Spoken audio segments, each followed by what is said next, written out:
দেখো আজকে কত কিছু নিয়ে বসছি রান্না করব বলে। এই যে কুলেখাড়া, এটা সিদ্ধ করব, সিদ্ধ করে আমি খাবো এটা, ঠিক আছে।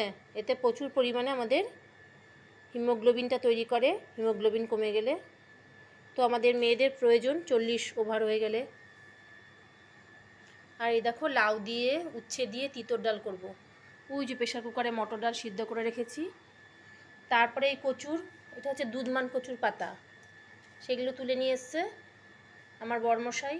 তো এগুলো একটু পেঁয়াজ রসুন দিয়ে কাঁচা লঙ্কা দিয়ে করব। আর এটা কচু, একদম মান কচু, আলু দিয়ে তরকারি করব। আলুটা এখনও কাটা হয়নি, তো আলুটা দিতেও পারি নাও দিতে পারি, দেখি।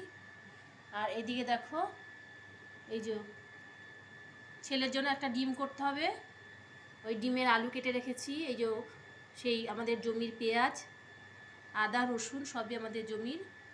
আর এই যে ডাল করব, সেই ডালের সাথে চাকচাক করে আলু ভাজা করব, ছেলে খেতে খুব ভালোবাসে। এটা হচ্ছে পুঁটি মাছ, এই দেখো পুঁটি মাছ, বড় বড় পুঁটি মাছ।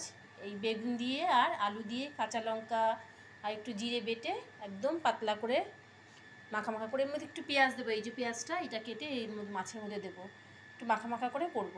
খুব বেশি মশলা কিন্তু আমরা খাই না।